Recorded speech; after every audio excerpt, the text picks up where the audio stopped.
Hi and welcome to my channel Hopewell Stories. Today's video is how a young CEO bought a house for his grandma who raised him alone. When Jordan Carter was just 5 years old, his parents were killed in a car crash. His world turned upside down overnight. No one wanted to take him in, his mom had no family left, and his dad's side didn't care enough. That's when his grandma stepped in. Grandma Ruth was already in her 60s. Living alone in a small apartment on the edge of town. She didn't have much money, but she had a big heart. Without hesitation, she opened her door to Jordan and promised to raise him like her own. And she kept that promise. They lived simply. Grandma worked as a cleaner at the local school while Jordan went to school during the day and helped out with chores in the evening. They shared a bedroom, cooked meals from cheap ingredients, and laughed together even when things were hard. Jordan never felt poor because he knew love was the most valuable thing they had. As he grew older, Jordan became curious about technology. He started teaching himself how to code by watching videos online. By the time he was 13, he built a simple app that helped people find lost pets. It wasn't perfect, but it got attention. A small tech company offered him $500 for the idea. That was the first real money he ever made. He didn't stop there. At 14, he launched another app, this time for students to share notes and study tips. It took off fast. People liked how useful it was. By the time he turned 15, he had over 100,000 downloads and started making money through ads and sponsorships. He was still in high school, but now he was also running a growing business. His classmates thought it was cool, but Jordan stayed humble. He still walked to school, wore the same clothes, and sat with the same group of friends. But deep down, he had a dream. Not for himself, but for Grandma Ruth. He remembered all those nights when she stayed up late to fix dinner after a long day cleaning floors. He remembered how she always put his needs before hers. Now he wanted to do something special for her, something big. So he started working harder. At 16, Jordan launched a new app called Task Keys. It was a digital assistant that helped users manage their daily tasks more efficiently. This time, he did everything right. Good design, smart marketing, and a free trial period. Within weeks, Task Keys was downloaded by hundreds of thousands of people. Big companies reached out to partner with him.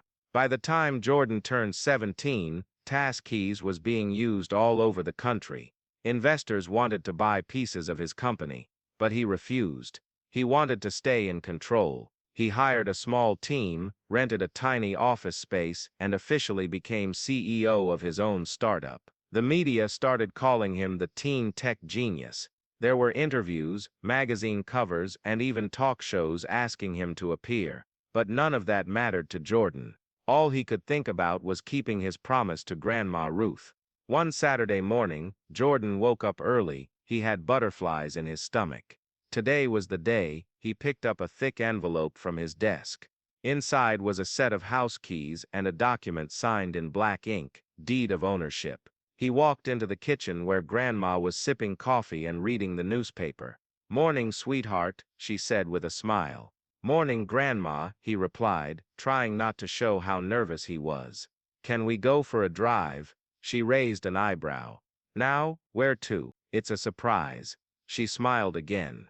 "All right then, let me get my coat." They drove through town, past the school where Grandma used to clean classrooms, past the small apartment where they once lived in the same room, and finally into a quiet neighborhood with wide streets and green lawns. Grandma looked around. "This isn't our part of town." "I know," Jordan said. Smiling, he pulled up to a modest but beautiful two-story house. White paint, red shutters, and a garden full of colorful flowers. There was a swing hanging from the tree in the front yard. Grandma stared at it for a long moment. Jordan got out of the car and ran around to open her door. He held out the envelope. "This is for you," he said. She looked at him, confused. "What is it?" "Open it." She slowly pulled out the papers and read them. Her eyes widened. Then she looked back at the house. Then back at Jordan. "You bought this, for me," she whispered. He nodded. "Yes, this is your new home." "Our new home." Tears welled up in her eyes. "Oh baby, I don't know what to say." "You don't have to say anything," he said softly. "You gave me everything. This is just the beginning." She hugged him tightly, holding on to him like she hadn't since he was little. When they pulled apart, she wiped her tears and looked at the house again. "It's beautiful," she said. "But why here?" "I wanted you to be happy," he said.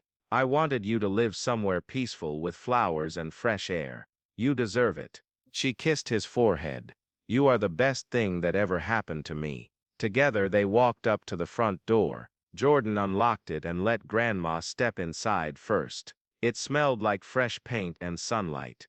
There were 3 bedrooms, a cozy living room, a modern kitchen, and even a small library with bookshelves already filled with her favorite books. Grandma touched the furniture, the walls, the windows.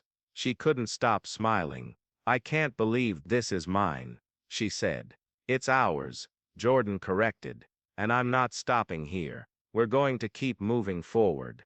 That night they sat outside on the porch, drinking tea and watching the stars. "Do you remember when we used to sleep in the same room?" Grandma asked. "How could I forget?" Jordan laughed. "You snored so loud sometimes I had to stuff socks in my ears." She playfully smacked his arm. "Hey, that was your uncle who snored." They both laughed, and for a moment, the world felt perfect. "Thank you," she said seriously, "for everything." "No," Jordan said.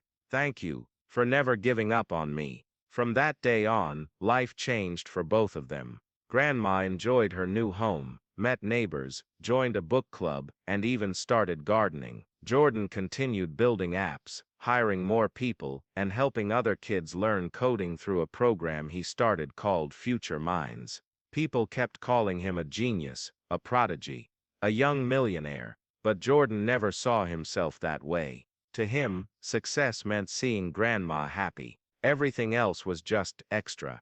Years later, when he stood on stage accepting a major award for innovation, he looked into the audience and found her sitting there, wearing a proud smile.